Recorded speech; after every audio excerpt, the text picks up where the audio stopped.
C'est au niveau du square d'Arcy que commence le parcours de la Chouette, un parcours très apprécié des touristes pour découvrir les curiosités majeures de Dijon. Parcours de 3,5 km. Il est également le point de départ du circuit du Mont-Chappé et du circuit du Pivert qui gagne le lac Kyr. Le square d'Arcy où je suis a été inauguré en 1880 et il porte le nom d'un ingénieur qui a effectué d'importants travaux hydrauliques à Dijon. Dans la première moitié du 19e siècle, il y avait eu une épidémie de choléra dans la capitale de la Bourgogne. Dans le souci d'assainir les eaux à Dijon, les eaux de consommation, Darcy a imaginé de faire venir les eaux du Val-Suzon et de les concentrer dans un réservoir situé à cet endroit. Le pavillon que nous voyons là-bas surplombe le réservoir. Darcy a supervisé tout un système d'égouts et de fontaines dans la ville. De ce point de vue, Dijon était considéré comme très moderne parmi les villes de l'époque en France.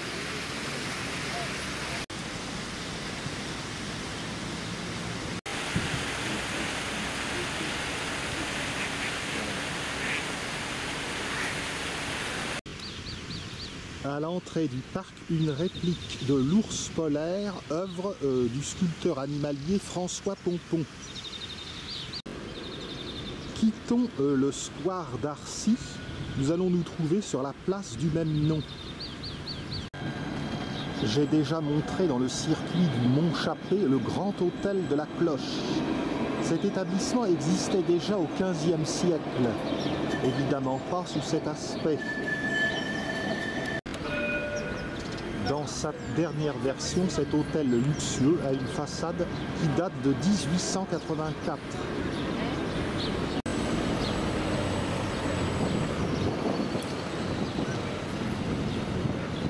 On se croirait à Paris. La place d'Arcy est réputée pour ses immeubles, un peu haussmanniens. De ce côté, par exemple.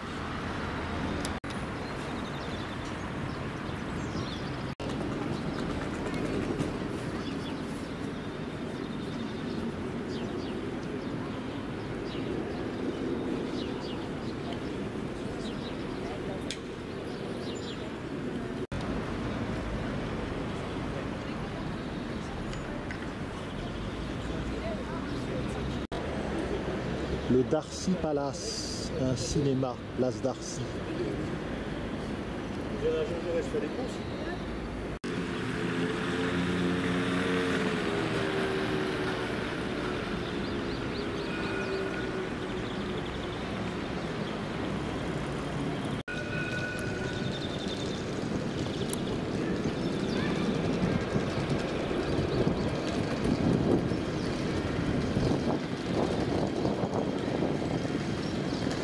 Face à nous, la porte Guillaume, qui s'intégrait autrefois dans un système de remparts tout autour du centre du vieux Dijon.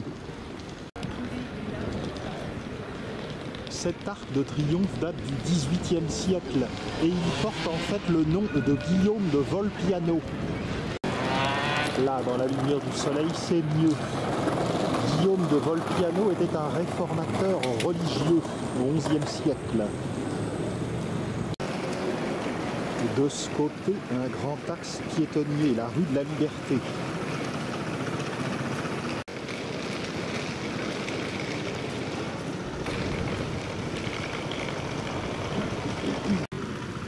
On s'engage sur la gauche, dans la rue de la Poste, pour aller voir sa belle façade.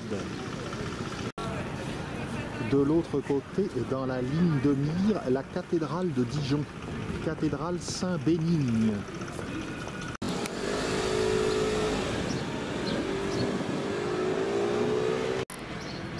Au tournant de la rue de la Poste, on aperçoit là-bas l'église Notre-Dame.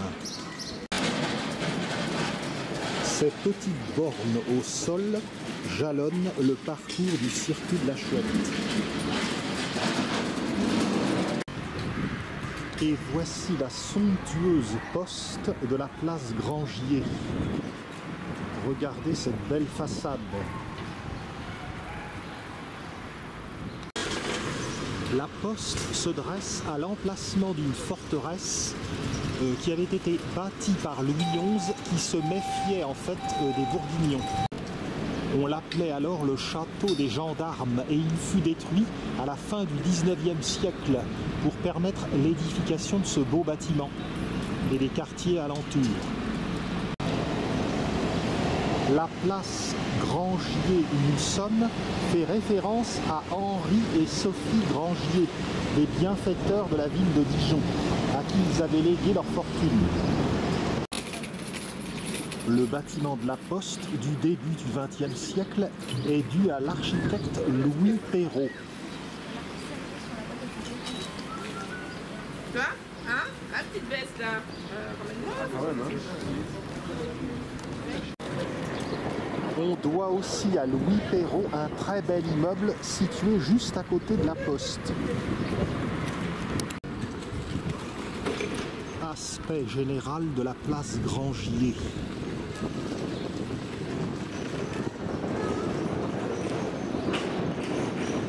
La Poste.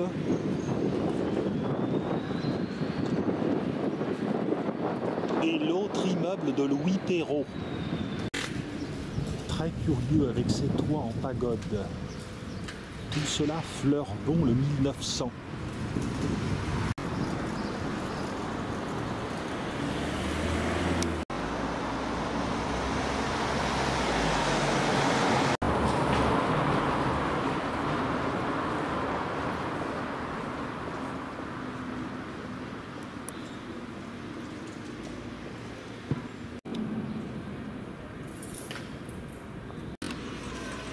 Revenons place Grangier. Dirigeons-nous vers l'est.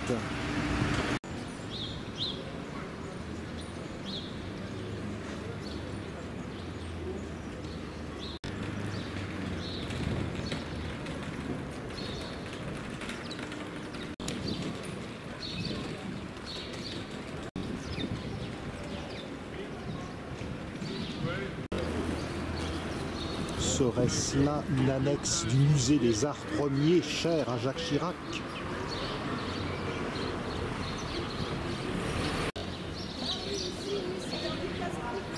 La place Grangier est bien plaisante en ce début de printemps. On s'engage à gauche dans la rue des Godrans.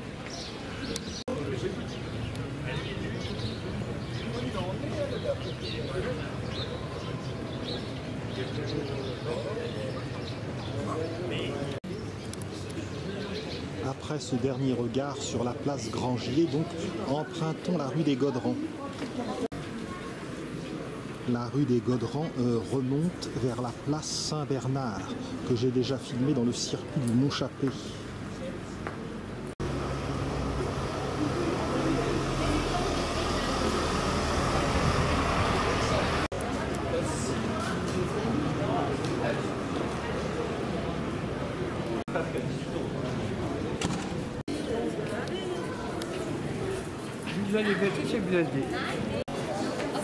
On tourne sur la droite, rue Bannelier, pour aller voir les Halles, une institution de Dijon. Juste un petit crochet cependant dans la rue des Godrans, un peu plus loin, pour voir le beau bâtiment au toit de tuiles vernissées.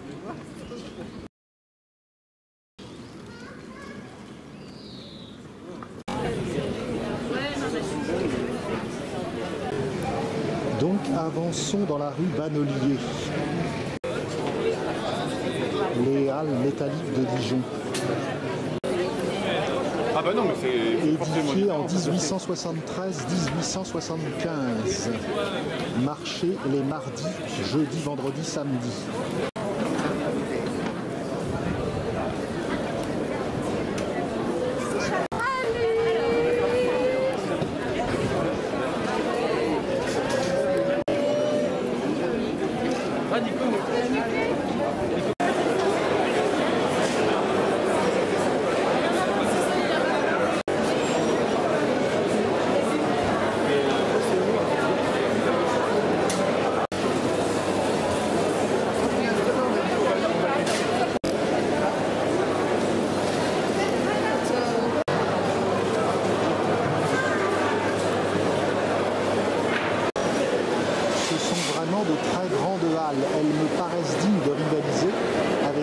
Barcelone ou de Budapest.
Empruntons la rue Haudebert jusqu'à la place François Rude. Il n'est pas italien. Ah. Avec la bousculade, les conditions de tournage sont un peu difficiles, il faut bien l'avouer.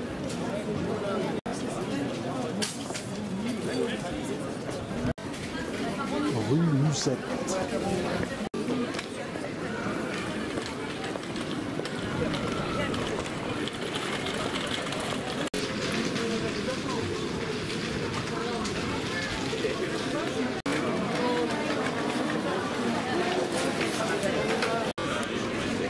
Maison natale du sculpteur dijonnais François Rude. Un joli mur végétalisé.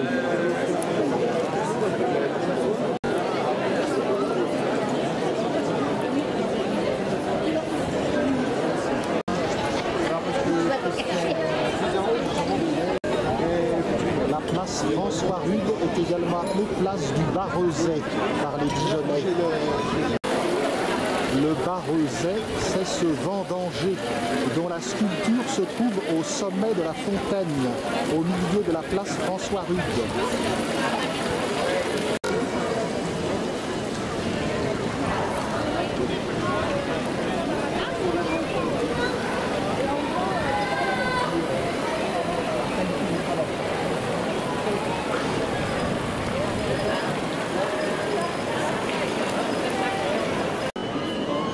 À une extrémité de la place qui confine à la rue de la Liberté, il y a une étrange sculpture végétale. Cette sculpture qui figure un visage humain, une tête humaine, est due à Gloria Friedman et introduit dans un milieu minéral un concept végétal.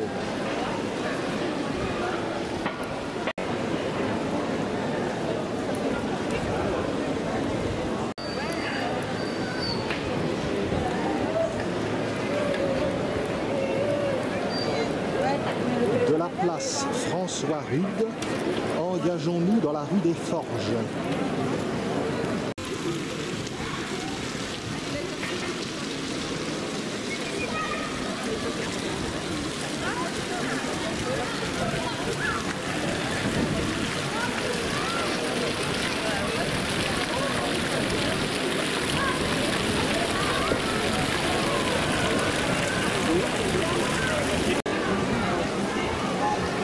Vraiment un très joli endroit.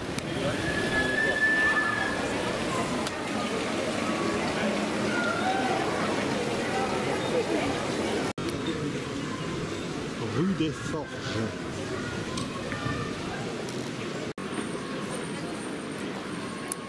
Hôtel Moral Sauvegrain.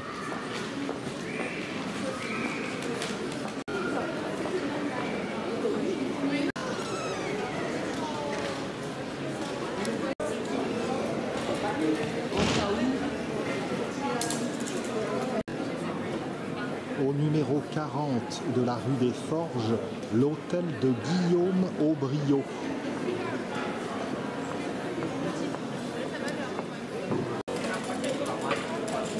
faut prendre du recul pour remarquer son très beau toit, sa très belle toiture de tuiles vernissées.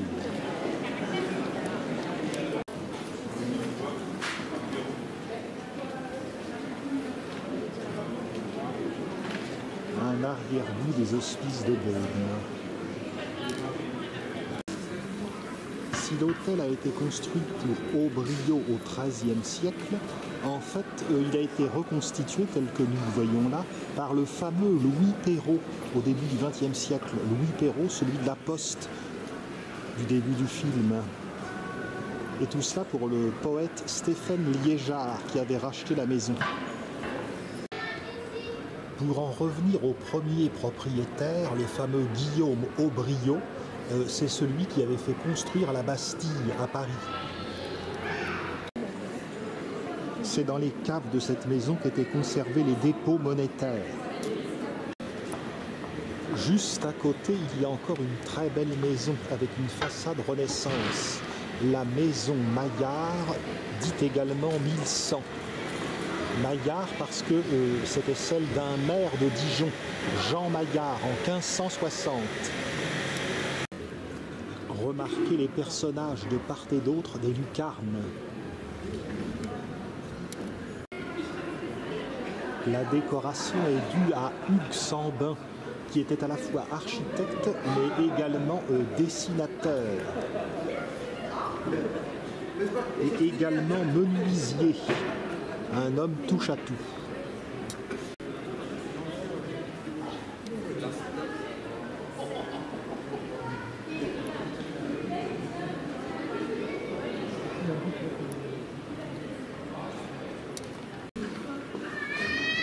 La rue des Forges est tout simplement somptueuse. Et un peu plus loin, nous allons voir la cour de l'hôtel Chambellan. C'est au 34 et on ne penserait pas à entrer ici. La maison est belle mais ne semble pas offrir d'intérêt particulier. Eh bien non. Empruntons le couloir. C'est une caractéristique de Dijon. Il faut savoir entrer dans les hôtels.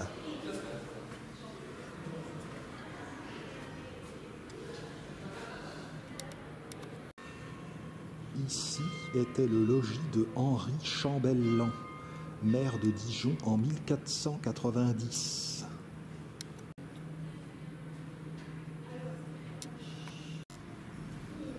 Mariage étonnant de la pierre et du bois.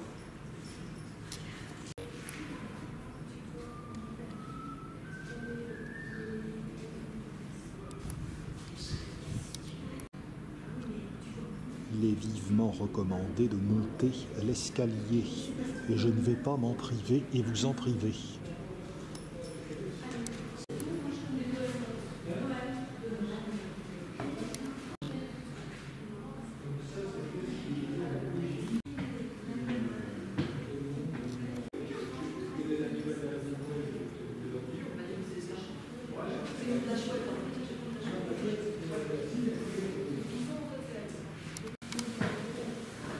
Au sommet de l'escalier, on peut voir le jardinier et sa corbeille.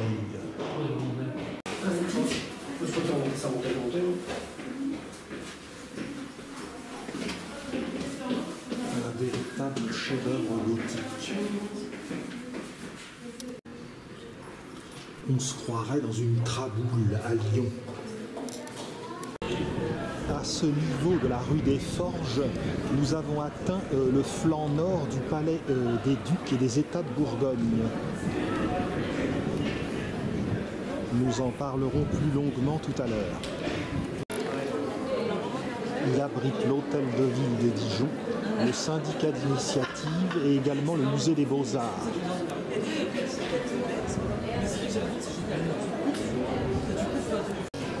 Admirez les beaux pilastres avec leurs chapiteaux. À ce niveau de la rue des Forges, nous voici parvenus place Notre-Dame, où se trouve l'église du même nom, que nous allons aller visiter. La tour Philippe le Bon, au-dessus de nous, 46 mètres de haut.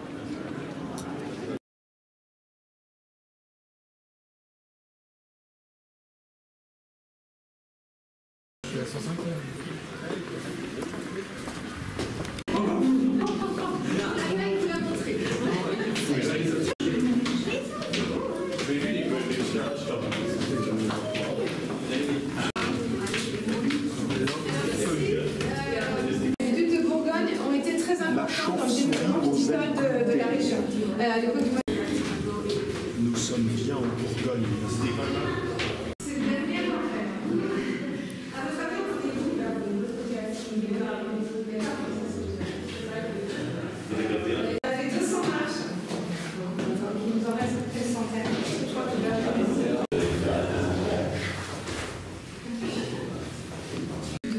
Les marches sont moins larges. Ce que je voulais vous montrer, vous voyez, c'est sur la frise, là, le symbole de la toison d'or.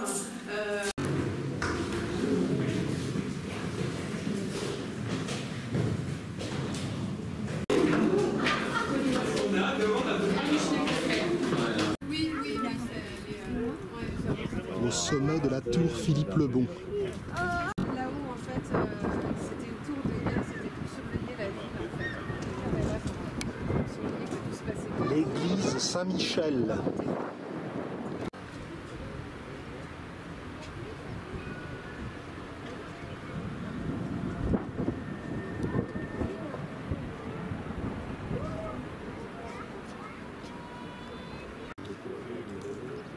Le bel hôtel de Voguet avec son toit de tuiles vernissées. Juste à côté, l'église Notre-Dame.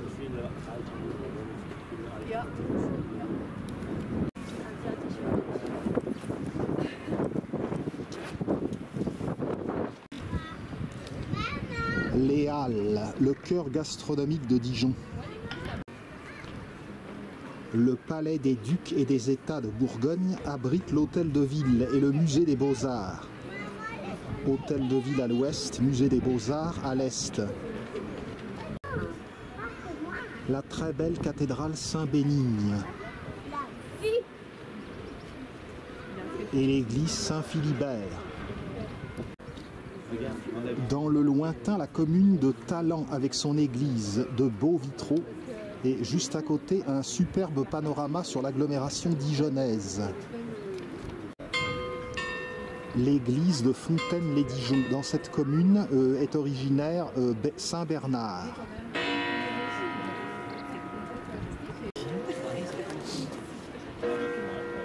La montagne tabulaire, au fond, c'est le mont Afrique. À côté de l'église Saint-Michel, cette ancienne église, c'est le musée François Rude, le sculpteur. De haut, nous voyons la somptueuse place de la Libération. Le dôme de bronze de l'église Sainte-Anne. Vers le sud, la route des Grands Crus de Bourgogne. Église Saint-Jean. Comme Rouen, Dijon porte le surnom de ville aux 100 clochers. L'ancienne église Sainte-Anne, couvent des Bernardines, abrite désormais le musée de la vie bourguignonne et le musée d'art sacré. L'église Saint-Jean est désormais un théâtre. L'entrée du musée des Beaux-Arts.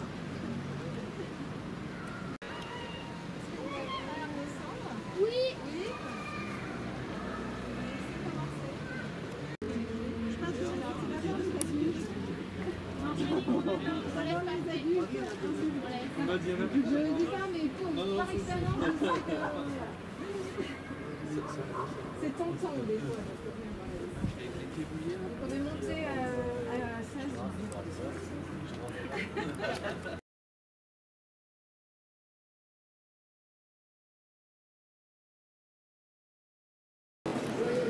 Je m'approche de l'église Notre-Dame qui date des années 1230-1250.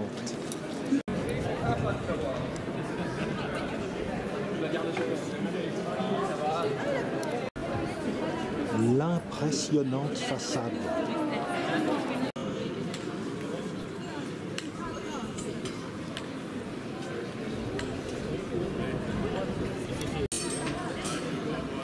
En reculant un peu rue Musette, on prend la mesure de cette façade.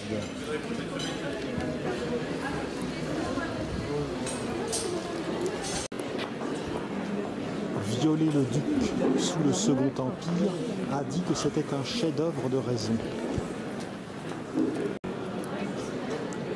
À droite, on peut voir un jacquemart. Jacquemart, c'est le nom du personnage qui frappe la cloche. Il avait été ramené de Flandre par Philippe le Hardi en 1382, après que les troupes bourguignonnes aient battu les troupes flamandes à la bataille de Courtrai. Jacquemart, que l'on voit ici avec sa pipe, a depuis 1561 une compagne, Jacqueline. Et il y a également des enfants Jacqueline et Jacquelinette.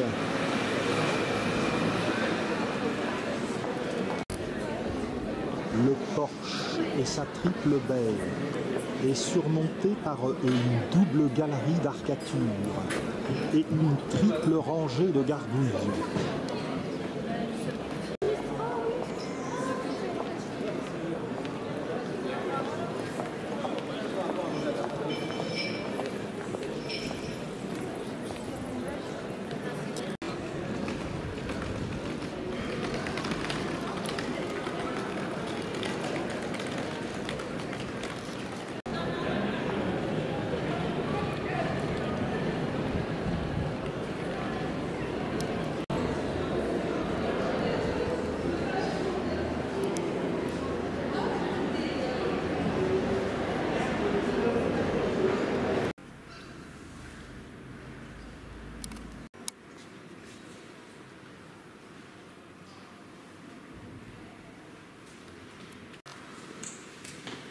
Le triforium et ses fines colonnettes.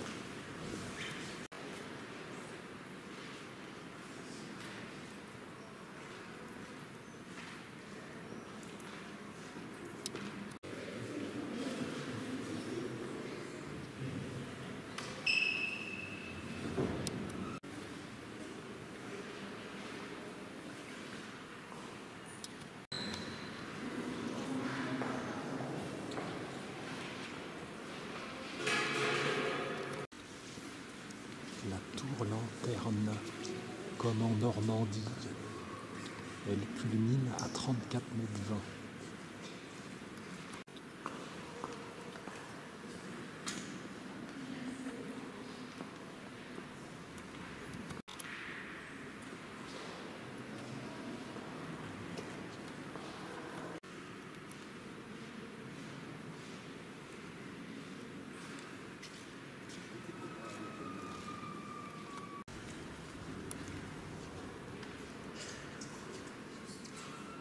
Croisillon Nord.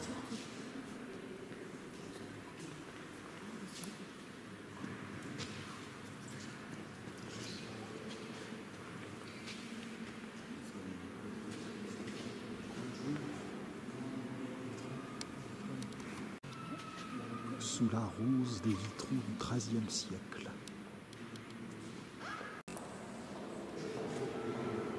Dans la chapelle à droite du chœur, la statue de Notre-Dame de Bon Espoir, l'une des plus anciennes statues en bois de la Vierge connues en France.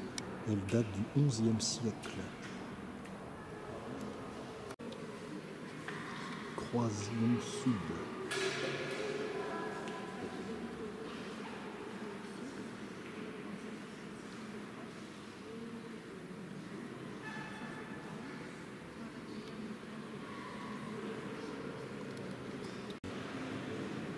Dans le croisillon nord, une fresque du XVe siècle.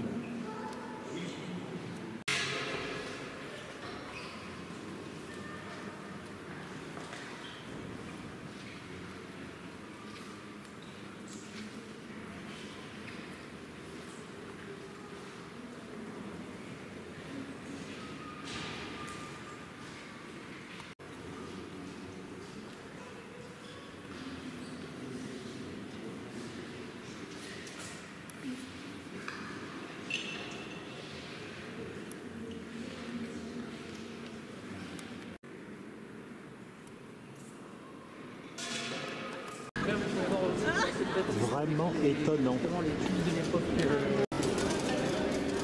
Empruntons la rue de la Chouette et contournons l'église Notre-Dame par le flanc nord.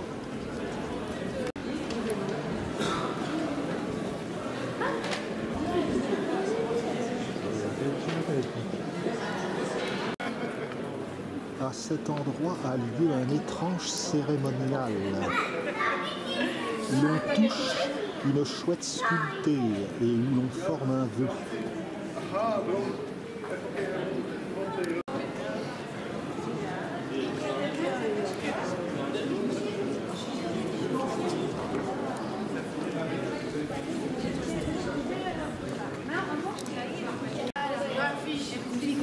La chouette doit être touchée de la main gauche parce que c'est la main du cœur. En 2001, cette simple chouette sculptée a été vandalisée. Elle a été restaurée depuis. Le quartier Notre-Dame est très typique et d'une grande beauté. À cet endroit, on peut voir la moutarderie célèbre d'Edmond Fallot et la maison Millière.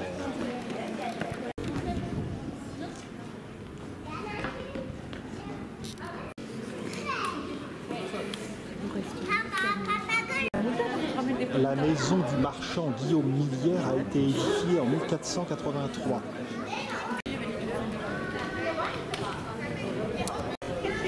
Je jette un petit coup d'œil à la moutarderie Fallot. Les techniques de confection de la moutarde sont présentées ici.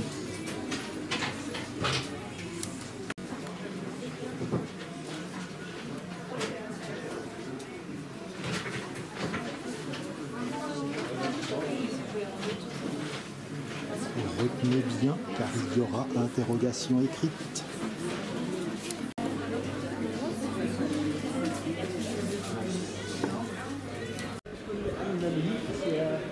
La maison Millière se continue de ce côté. Elle a servi de tournage, de lieu de tournage pour le film de Rappeneau, Cyrano de Bergerac, avec Gérard Depardieu.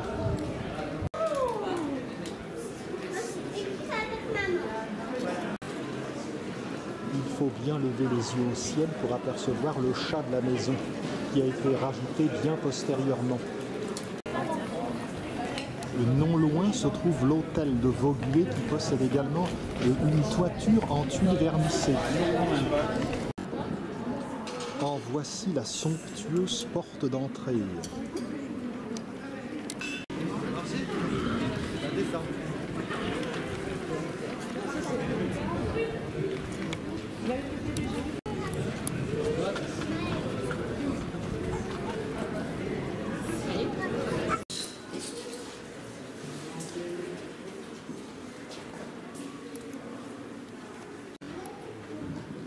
Le classicisme de la cour intérieure de l'hôtel de Vaugué. Mais vous n'avez pas vu le plus beau.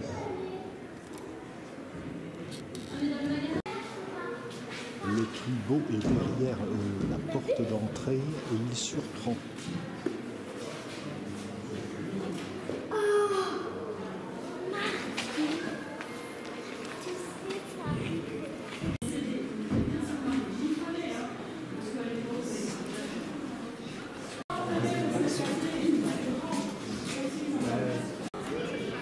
Toiture de l'hôtel de Vaugué, le porche et le chevet de l'église Notre-Dame.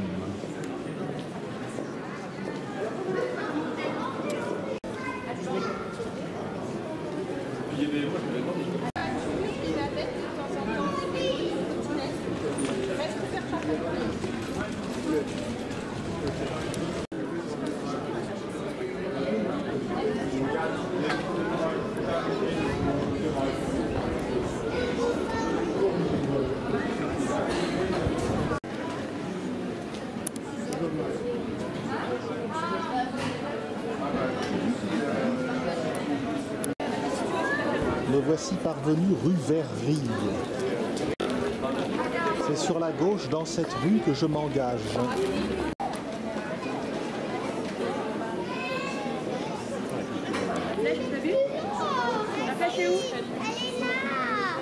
On frôle le syndrome de Stendhal à chaque pas.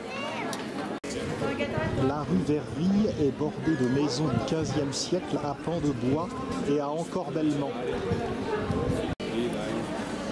Elle s'est appelée successivement rue du Marché au Port, rue du Sargis, rue des Tondeurs.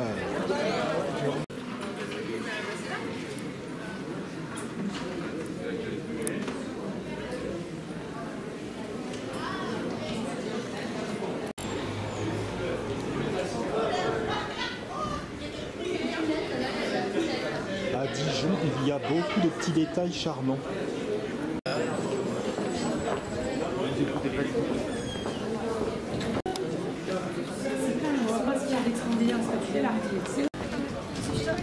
À l'angle des rues Verrerie et Chaudronnerie, encore un édifice intéressant.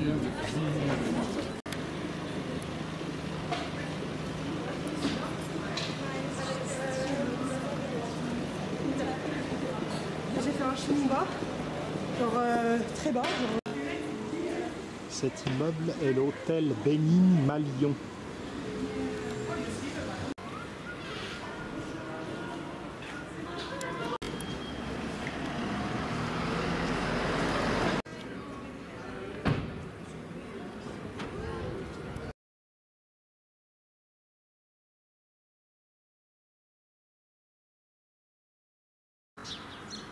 C'est à cet endroit que commence une petite boucle additionnelle au parcours de la Chouette qui s'appelle la boucle Rousseau, du nom d'une rue. Il s'agit d'un sympathique quartier où l'on trouve beaucoup de commerçants et d'antiquaires. À l'emplacement de ce parking, il y avait au Moyen-Âge un marché du lard et de la viande salée. Il y eut ensuite, au XVe siècle, les halles Champeau, qui furent détruites en 1807. On s'engage dans la rue du philosophe Auguste Comte. Au numéro 7 et 9 de la rue, il y a une maison dont l'étage est à pans de bois. Sur le côté, la petite rue Pouffier, qui s'appelait autrefois rue Trouscotte.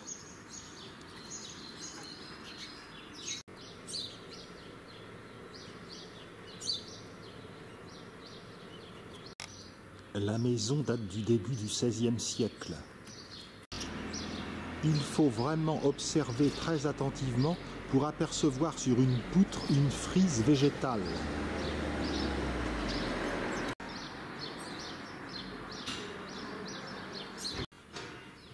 On s'engage en direction de la place de la République par la rue Auguste Comte, comme je l'ai dit, philosophe mais aussi mathématicien. À l'époque, le brave homme ne considérait pas la chimie organique comme une véritable science. Et comme j'ai un DEA de chimie organique, ça ne m'arrange pas vraiment.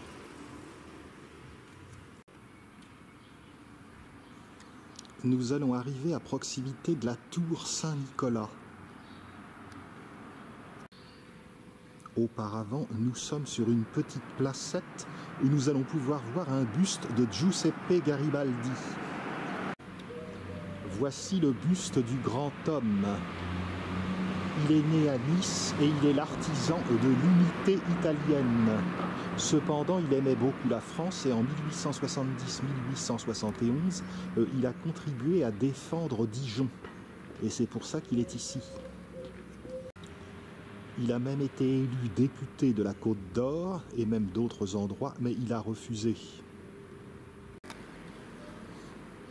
Il faut dire que Garibaldi n'avait pas sollicité les suffrages des Dijonnais. Il a été élu d'emblée.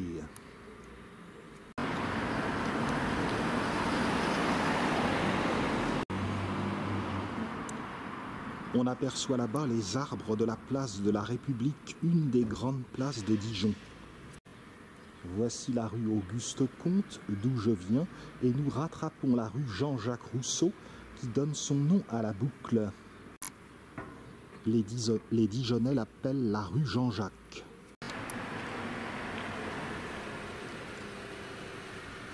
on aperçoit la tour Saint-Nicolas.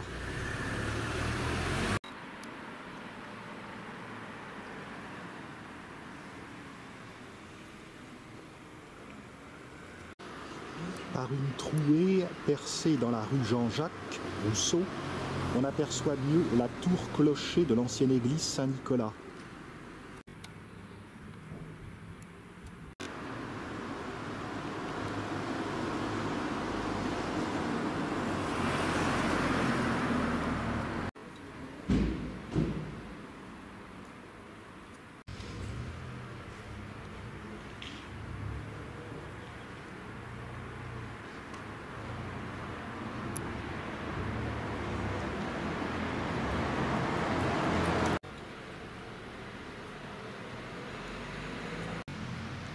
On observe une très belle maison à l'angle de la rue Ditch et de la rue Jean-Jacques Rousseau, une maison du XVe siècle.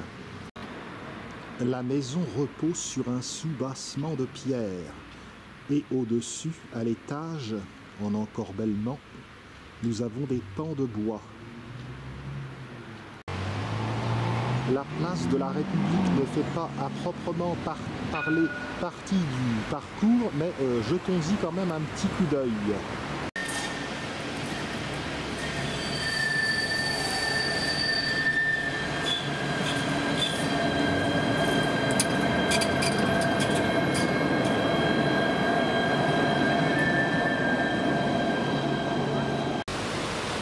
À la fin du XIXe siècle, on avait enlevé les bastions et cette place de la République est née en 1888,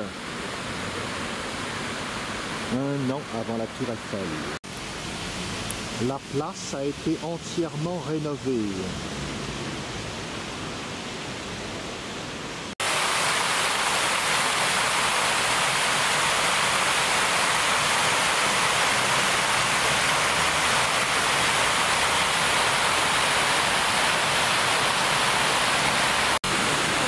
Il y avait autrefois au centre une statue du président de la République Bourguignon, Sadi Carnot, qui a été assassiné à Lyon par un anarchiste en 1894. Le voici intégré à la fontaine.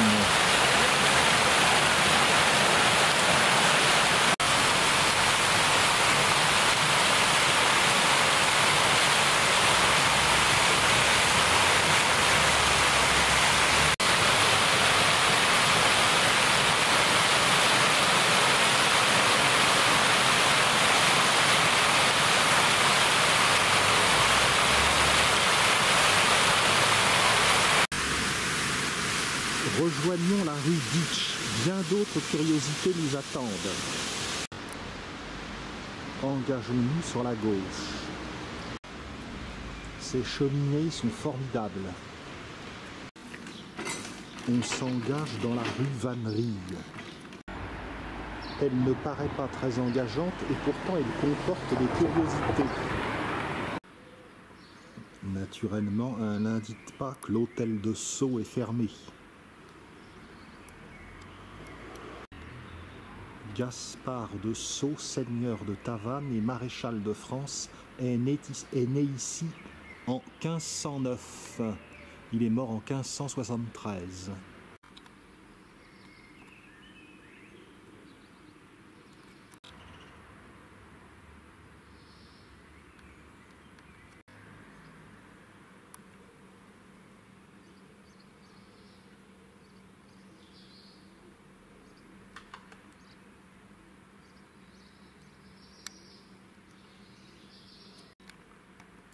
La tour Saint-Nicolas.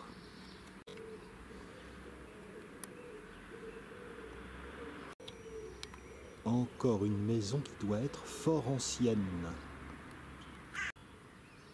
Au numéro 35, l'hôtel Cœur de Roi, de la fin du XVIIe siècle. Un ouvre-porte d'un accès. La cour de l'hôtel Cœur de Roi.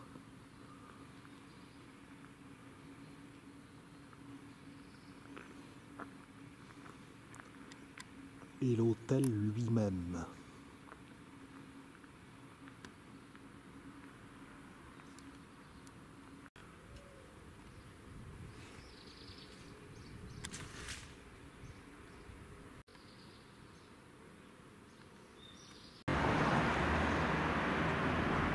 Ce beau bâtiment abrite la Direction régionale des affaires culturelles de Bourgogne.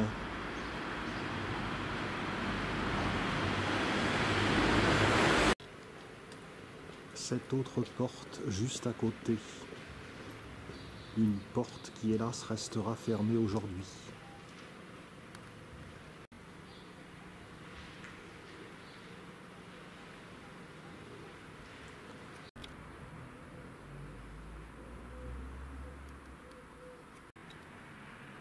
Dans le prolongement sud, l'église Saint-Michel.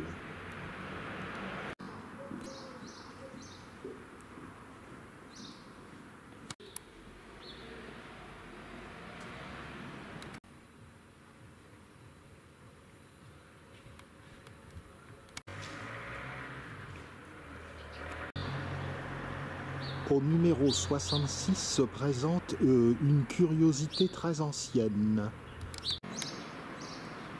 On admire cette belle échauguette Renaissance de l'hôtel Bénigne Le Compasseur.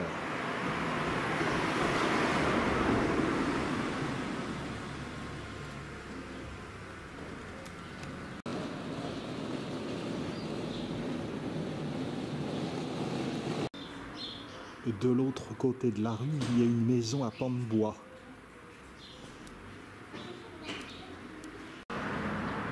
Je termine ma boucle par la rue Chaudronnerie.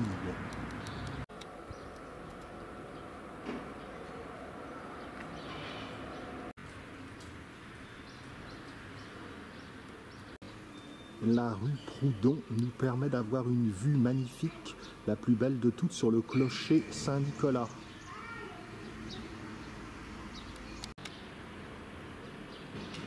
Et avant de boucler la boucle, on passe devant la belle maison des Cariatides. La maison des Cariatides date de la fin du XVIe siècle et est caractéristique de la Renaissance bourguignonne.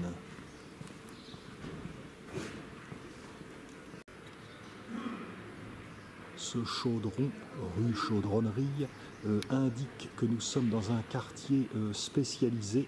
Et d'ailleurs, la maison a été construite pour les Pouffiers, qui étaient de riches marchands chaudronniers.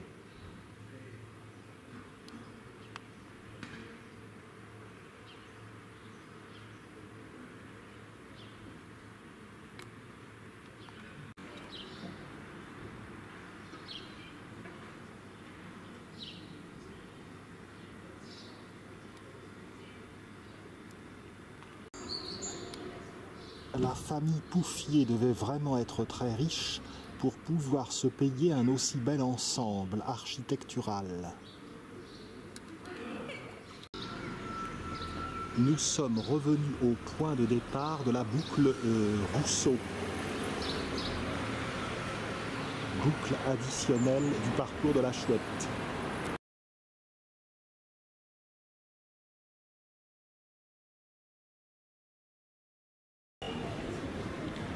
On prend sur la droite la rue Lamenois.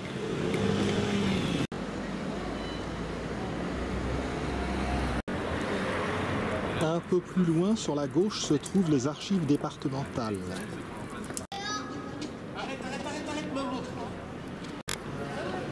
Rue Jeannin. Comme on le voit avec les archives départementales, beaucoup de bâtiments ont des toitures vernissées à Dijon et en Bourgogne. Nous approchons du théâtre. En voici l'arrière, et par ici, c'est la façade est du musée des Beaux-Arts. Mais poursuivons de ce côté jusqu'à la place du théâtre. La rue Longe-Pierre nous permet d'avoir une vue sur la tour Philippe-le-Bon. En s'avançant place du théâtre, on peut voir l'ancienne église Saint-Étienne, qui accueille aujourd'hui les locaux du musée François Rude. C'est François Rude qui a sculpté l'un des groupes qui ornent la façade de l'Arc de Triomphe à Paris. dans l'axe de la rue Vaillant, l'église Saint-Michel, qui fait l'objet d'un film à part, car elle ne se trouve pas à proprement parler sur le trajet du parcours de la Chouette. Au nord de la place du théâtre, l'édifice en question, qui est dû à Jacques Sellerier au tout début du XIXe siècle dans un style néoclassique, aimé à l'époque. On voit que l'ancienne église Saint-Étienne a connu différentes fonctions. Revenons de ce côté, vers le musée des Beaux-Arts. 8 colonnes à chapiteau corinthien pour le théâtre de Dijon. Voici la place de la Sainte-Chapelle. Le musée des Beaux-Arts de Dijon est l'un des plus beaux de France, avec ceux de Lille, Grenoble, Rouen, et c'est aussi le plus ancien. Il a ouvert en 1799. Le musée, qui est intégré dans le palais des États et des Ducs de Bourgogne, a fait l'objet d'une soigneuse restauration pendant une dizaine d'années. Sur 4200 m² d'exposition, le musée des Beaux-Arts de Dijon expose 1500 œuvres qui vont de l'Antiquité à la période contemporaine, à l'art moderne. Il y a aussi bien un sarcophage égyptien que les tombeaux des grands-ducs d'Occident, de l'impressionnisme, de la sculpture, de la peinture, des objets d'art, du mobilier.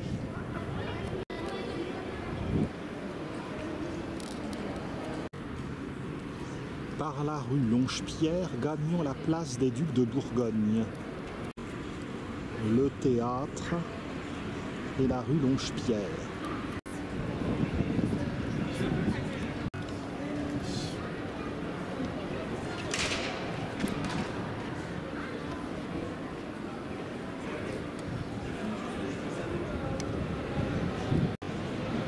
Nous parvenons quasiment aussitôt sur la place des Ducs de Bourgogne.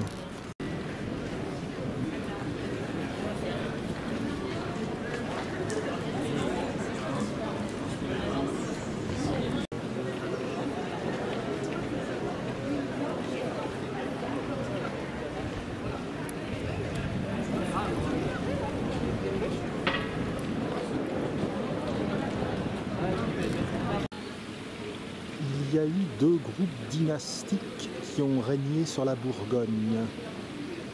Le premier groupe n'a pas produit de personnalités de premier plan, tandis que le second groupe a produit 4 grands ducs d'Occident, dont les noms sont renommés.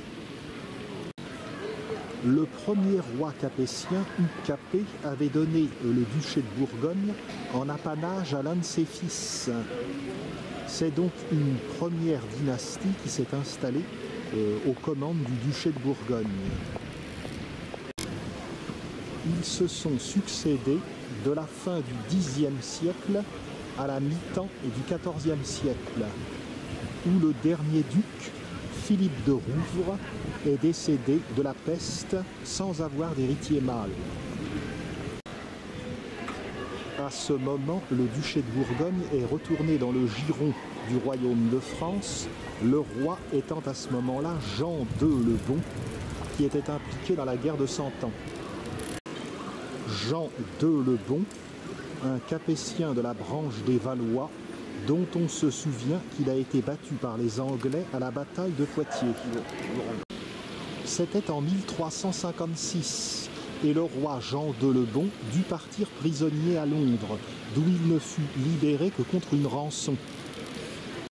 Cependant, à Poitiers, son plus jeune fils, Philippe, âgé de 15 ans, avait témoigné d'un courage extraordinaire malgré la défaite.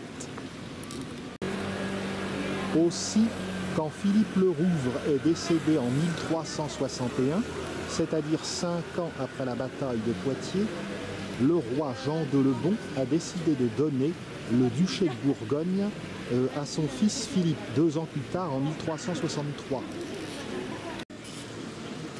s'ouvrait alors une nouvelle suite de ducs de Bourgogne, donc bien plus prestigieuse, et dont le représentant Philippe était qualifié de Philippe le Hardi, né à Pontoise et régnant sur la Bourgogne de 1363 à 1404.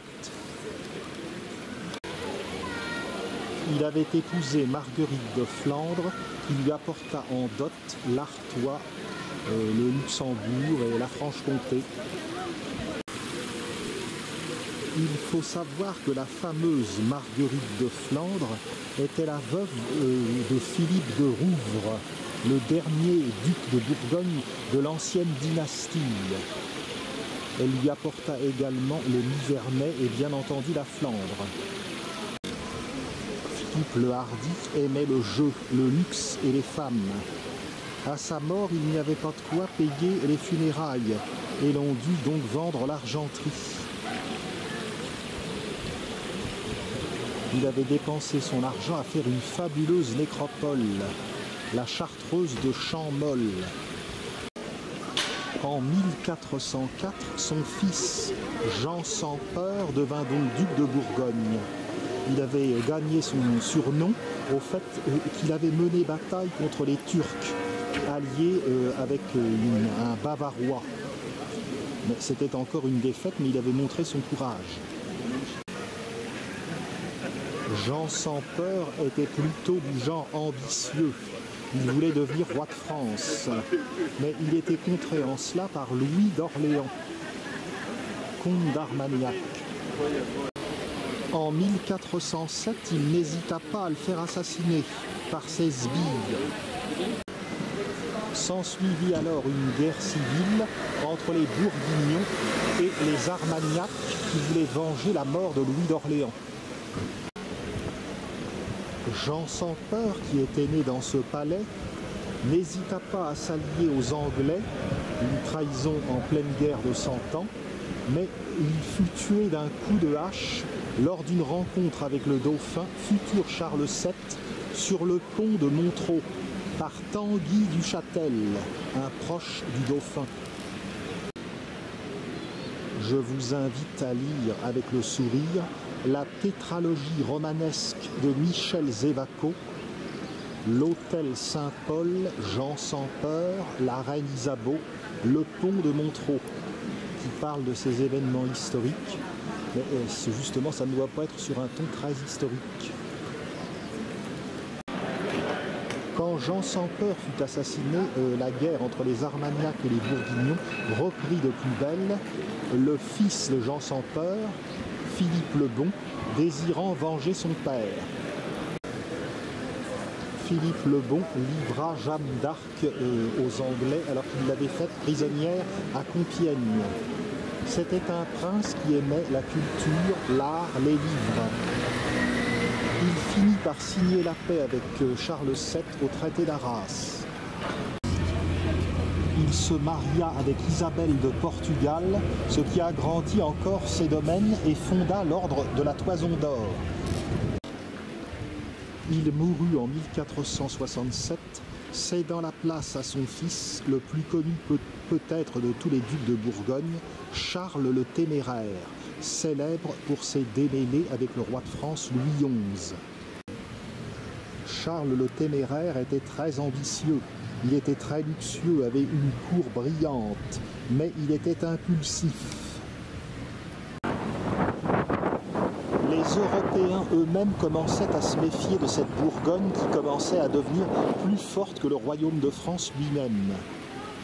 Charles le Téméraire dut combattre les Suisses. Ensuite, il essaya de conquérir la Lorraine pour essayer de relier ses territoires du nord à ses territoires du sud. Mais il mourut en 1477, en janvier, devant le siège de Nancy. Lors du siège de Nancy, on le retrouva, le visage dévoré par les loups, dans un étang. Et la nouvelle a dû plaire à Louis XI, qui mit la main aussitôt sur le duché de Bourgogne. En effet, Charles le Téméraire n'avait pas de fils, mais une fille, Marie de Bourgogne, qui toutefois épousa Maximilien de Habsbourg et mourut en 1482 d'une chute de cheval. Elle est enterrée à Bruges.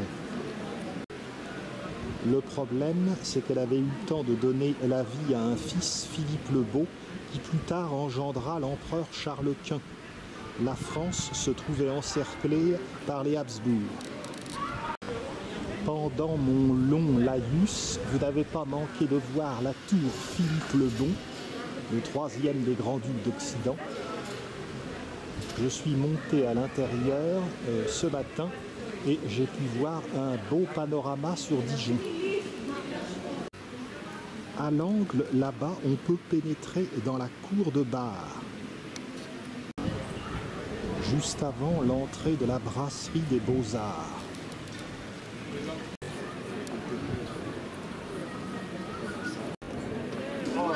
Dans la cour de bar,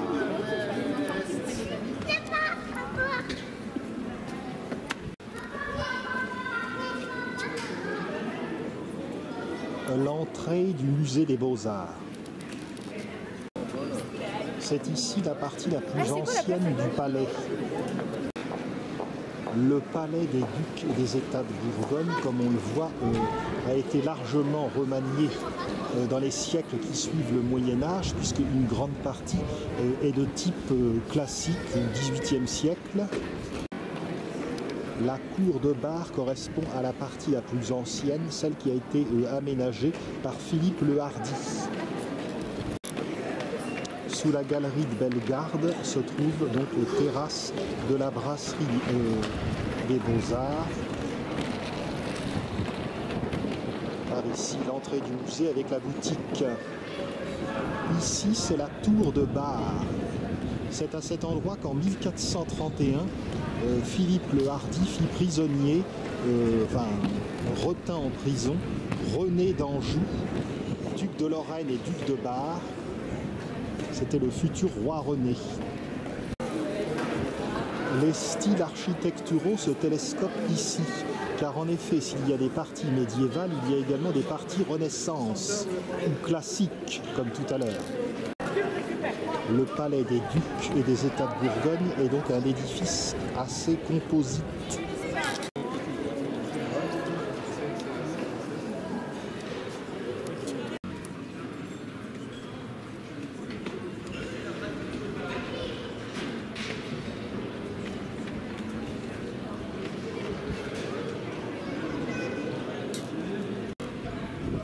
Par ici, on peut voir l'hôtel de ville.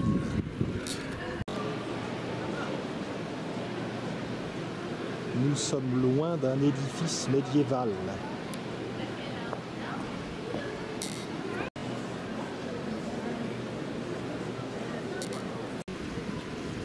Avec le recul, on prend la mesure de cette cour d'honneur du palais des ducs et des États de Bourgogne, qui est dominée par la silhouette de la tour Philippe le Bon.